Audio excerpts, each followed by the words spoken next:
The writers of the Constitution did not do much with the article dealing with the court system, the judiciary branch.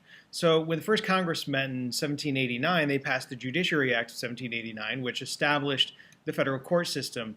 At first, the court system was rather weak, but we're going to see in a case called Marbury versus Madison that it really strengthened the Supreme Court and made it a vital third branch of government. The way that this sets up, John Adams was a Federalist, and he was president, and he knew that he was going to be replaced by Thomas Jefferson in 1800 after the election. So there's a 3 or 4 month window where he can still act as president, but he knows he's not coming back. He starts to fill out all of the appointments for the federal court that he hadn't gotten to yet.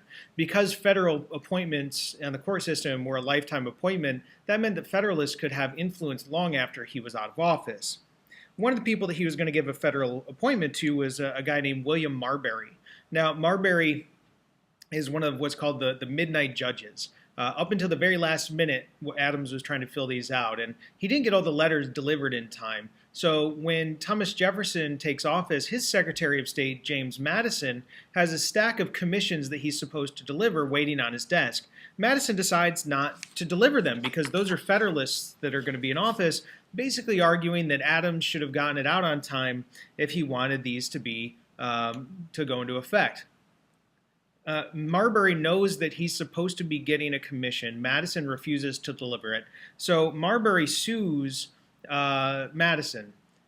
In the cases known as Marbury versus Madison. He appeals it directly to the Supreme Court and asks for what's known as a writ of mandamus, which would have forced Madison to deliver that letter to William Marbury.